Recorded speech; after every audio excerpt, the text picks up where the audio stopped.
Blessed day, my viewers and my subscribers. Before me jump in at the topics, I beg you to hit that like button. It will be greatly appreciated. Now, the topics coming up in this video. Popcaan gets dragged after posting picture with Canadian rapper Drake. A man is in custody after getting rid of his ex-girlfriend in front of her 8-year-old daughter. Tanto Blacks wanted for questioning in connections with fraud accusations. 6 witnesses are now in fear after giving statements about Noel Maitland in Donna-Lee case. Merciless funeral scheduled to take place on September the 17th. Khago addresses dancehall artist Silk Boss, Joshi and Skeng, and the cult pastor lookalike has revealed that he is no longer in Jamaica after being wanted by the police. So the first thing I'm going to talk about is some sad news I see on the internet as it relates to a man taking out his ex-girlfriend in front of her little daughter. And when I say take her out, the man get rid of her. You see my people, but I don't want to use certain words. Him actually use a KNIFE for STA. Her, yes, my people, but I'm not gonna use them words there because, of course, I don't know how YouTube stay.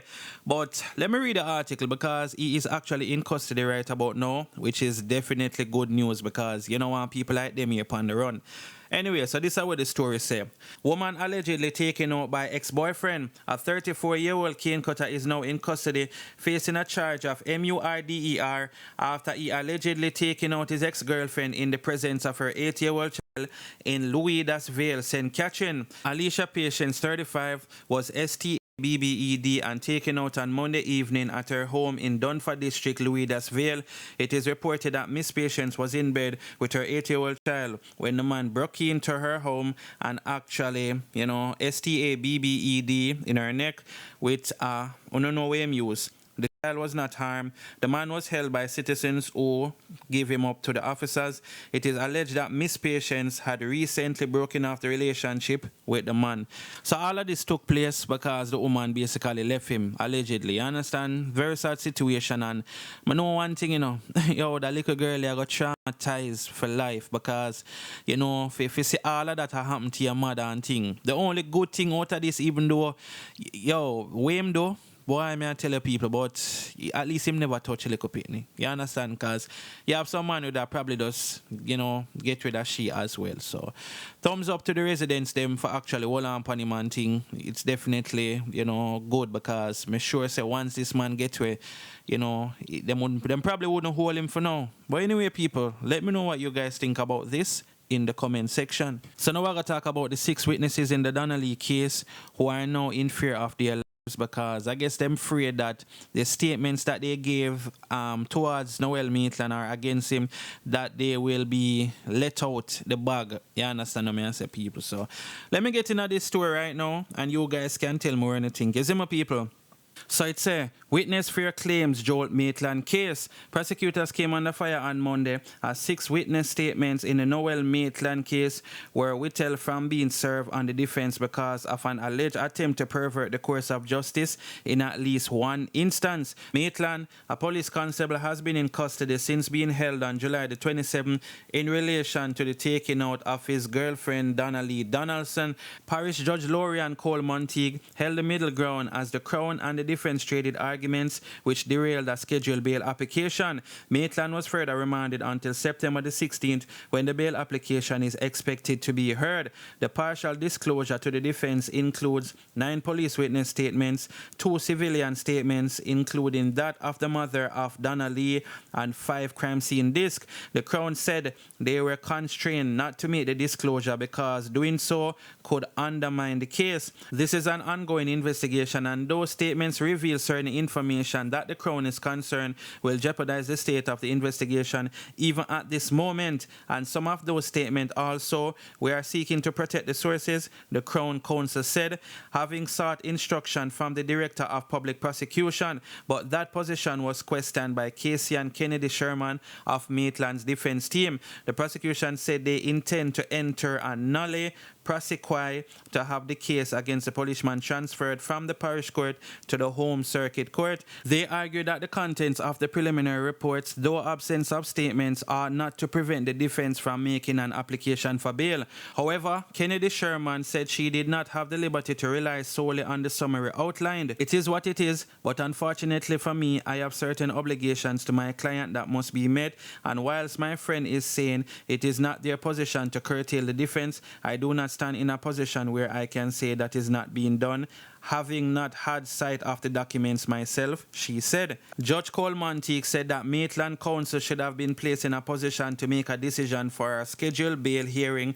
The judge said that any concern held by prosecutors could have been advanced in the bail hearing where its credibility could be tested. Citing a challenge with the posture of the prosecution, Judge Cole Monteith also noted that the real names of some witnesses were submitted in the preliminary report. I've never had this sort of challenge in my judicial career, which didn't start yesterday. I am having a challenge because even in terms of the witness, there have been no attempts previously to shield their names. They have already been disclosed, so they know who the witnesses are, the judge said, adding that the horse had already gone through the gate. However, the Crown Counsel insisted that there had already been at least one instance of interference with witnesses. The witness is extremely fragile, even with respect of his employment. He has not showed up for days, I am told, because of certain steps that were allegedly taken as it relates to him and the defendants in his name. You see it, people. So, whole heap of things are going on, and as I say, you can't blame them people here who give statements for feel that way. You see me? Because sometimes, we see things get out there, and me never want to get too deep into this, but I'm pretty sure you guys understand what I'm saying. But let me know what you guys think about this in the comment section. So now we're going to talk about Popcaan. You see my people? Popcaan is currently being dragged because of a post where he make on him IG page. You see my people? And I mean, we know say people don't really forget about things. Now I remember some time ago when Popcaan brother, Jellybuds or whatever him name, a video did forward out and him basically there do the thing. You understand what I say, people? And remember Popcaan did make a post that say anybody can get bun off and things in. Now Popcaan couple of hours ago, less than a day ago, post up a photo with him and Drake. You can see it on the screen. Zine people, and him in the caption him say, "No snake on the ear, Drake. That is it." Now a lot of people are cuss out Popcaan in the comment section. I'm gonna actually show you some of the comments because them say he is being a hypocrite because him bun out him brother, but yet still him a post up Drake on him IG page. I'm gonna ask you if you not agree with that, Zine people, and we're gonna actually get in a few of the comments them right about now. So one person say, "So Popcaan know Drake eat pumps, right?" And then put some question sign. So somebody respond and say yes, and the person respond and say okay, just to make sure. So our next person say him just not like the man them we eat front in a Jamaica. If a foreign you do it, then you're good, or if a foreign, then you're good. So our next person say Drake eat front like dog, but you pose with him. Even post it on your page. And somebody said, don't forget, him a eat the BOOTY like groceries. You see me, and next person left a comment saying, well, them respond to the person who made the original post saying, hypocrisy is real, but Drake have money, big difference. You see me? So them said the reason why Popcaan, their own Drake, even though you might know say Drake do that, and I think Drake even say it in a song as well, if I'm pretty sure he did. You see me? But them say because Drake is not a Jamaican. And because him have money and them thing there. Do you guys think that it's unfair for Popcaan, allegedly done with him brother and, still the apart with Drake and all them type of people? You see me? Let me know in the comment section, alright? So now we're going to talk about dancehall artist Tanto Blacks, who is wanted for questioning by the Popo them. You understand, people? So let me get into this story. I see a whole heap of people are blame this on the youth named P0LICE, which him recently plead guilty to some fraud things and them thing there. Him and Tanto Blacks close, right? But anyway, this is what the story I say. Tanto Blacks wanted for questioning by the Popo in connection to fraud-related accusations. Tanto Blacks, a well-known Jamaican entertainer, is wanted by the Counter-Terrorism and Organized Crime Investigation Branch to answer fraud-related accusations. On Tuesday, in the Kingston and St. Andrew Parish Court, his co-accused former Magnum Kings and Queens of dancehall winner P0LICE, whose real name is Omar Johnson, pled guilty to conspiracy to defraud, uttering counterfeit documents and collecting money utilizing false pretense. On the forgery accusation, he entered not plea. On May the 30th, the complaint says he was in a dark place of business when Johnson and Tanto Blacks, identified as Junior Henry, asked him to convert $250 in US dollars to Jamaican currency. The men left on June the 1st. Johnson reappeared with an envelope containing $1,000 US in $100 US notes, telling the complainant complainant that he received the money from Henry. Johnson informed the complainant that Henry asked him to hold on to the envelope containing the U.S. currency in exchange for 70,000 Jamaican dollars until June the 8th, when they would return to retrieve the U.S. dollars and repay the $70,000. Johnson then departed after concluding the deal. The U.S. banknotes, however, were found to be counterfeit, bearing identical serial numbers. When Johnson appeared before senior parish judge Lorian Cole Monteague, he stated that he had been given a sealed packet to deliver to the complainant. Following a series of questions and answers, Johnson begged Judge Cole Monteague not to issue a stop order restriction his mobility at the island's principal ports of entrance and exit on August the 25th and September the 2nd due to commitments at concerts in Antigua and Barbuda. The prosecutor argued in favor of rescinding the stop order and requested that Johnson be given another chance to show he was serious about appearing in court for sentencing. Furthermore, the investigating officers remarked that he saw no issues with Johnson traveling abroad. Before adjourning the session, the senior judge cautioned the DJ, stating, "Mr. Johnson, I am not going to bother with the stop order. We're putting confidence in you. Don't let me down." The matter was deferred until November the 21st in response to her request for a social inquiry report. Yes, people, so that I go on and what I go on. So, Tanto Blacks, I don't know if by the time this video come out, he would have already turned in himself and say what he have to say about. I go watch and see how this is going to play out. You see, my people? So let me know what you guys think about this in the comment section. So now we're going to talk about dancehall artist Khago. Basically speaking on the whole Silk Boss and Joshy thing. You understand what I'm saying? Khago basically I tell people say them not for underrate no artist, you understand? Because I remember say Silk Boss was what you would call the underdog. Don't people did think say Joshy would have rub him out because, you know, Joshy known for be like a kind of clash artist from back in the days. You see, my people? So well, I get to the video where Khago say, and you guys can tell me anything. You see me, we're not even at each one topic. I just want to listen what Khago say and let me know anything about this in the comment section. So listen this. skng.slickboss.joshi. Masika. You remember same thing like when Sizzler, Acti and Assassin jump out of them parachute after me. Everybody has a Khago, like a conscious artist, right, everybody start to put me in my place with my answer. I see him think me do this. I say, Josh, I'm a friend. I love Josh. But let me tell you something. You see you from Antigua here? Silk Boss, him bad. And me tell everybody say, him bad. And the next thing, we see people say, why you skeng?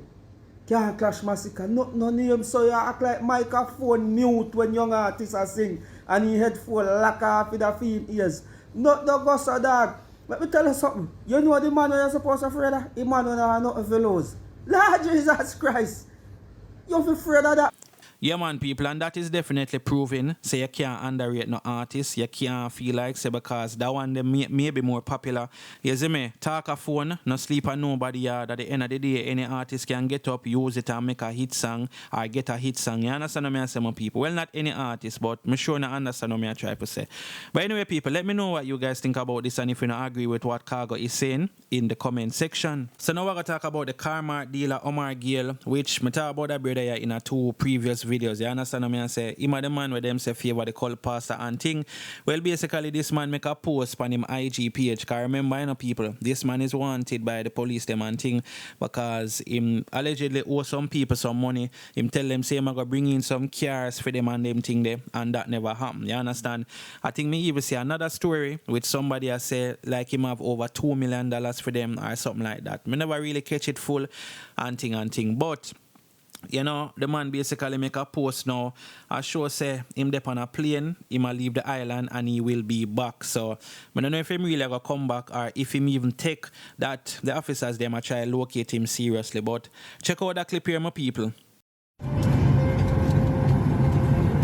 Soon come, people, soon come. Alright.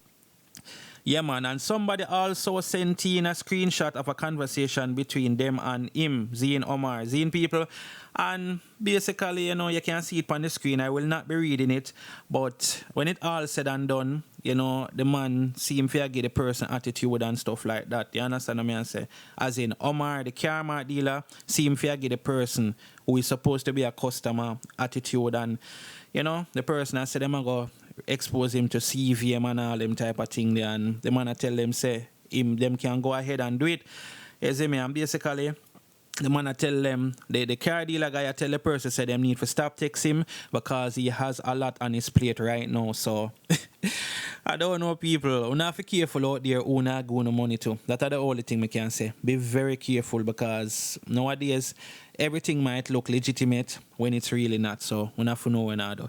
But anyway, people, let me know what you guys think about this in the comment section. So now we're going to talk about dancehall artist Merciless and his funeral that is scheduled to take place on the 17th of September. You see it, people? So this is what the story I say.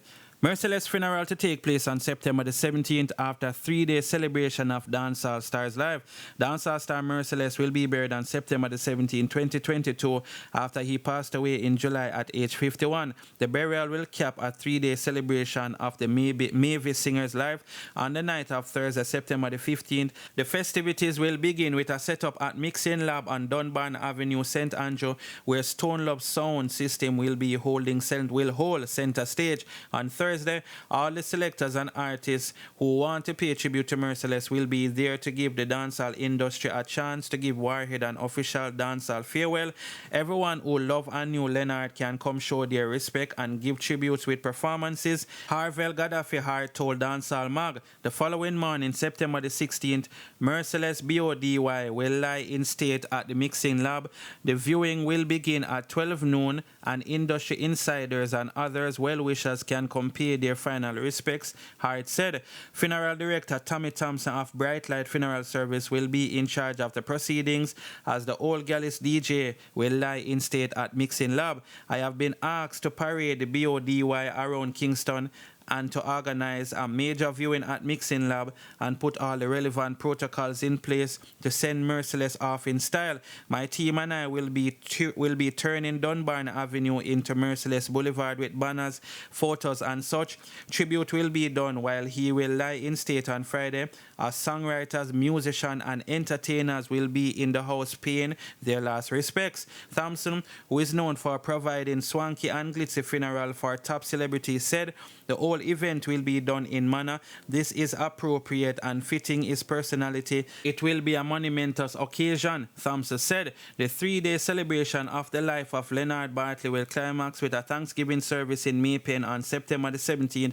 The funeral service in Clarendon will be handled by RGE Williams Funeral Services. The family purchased a 5-acre property in Maypen and they are building a mausoleum, a war house over his grave now, something that is benefiting his status as an icon in dancehall, Gaddafi said. Merciless born Leonard Bartley was found unresponsive inside a guest house on Walkers Avenue off Beechwood Avenue in St. Andrew on July the 19th. He had turned 51 on July the 1st. You see it, people, so you don't know, you know, a sad situation, same way. Yeah, you don't know, so all the people are going to show up and, you know, show them support to Merciless and thing, is what I say. Let me know what you guys think about this in the comment section. And that's it for the video now, people. Thanks for watching. Don't forget to like, share and subscribe. Bless upon yourself until I drop the next video. I'm out.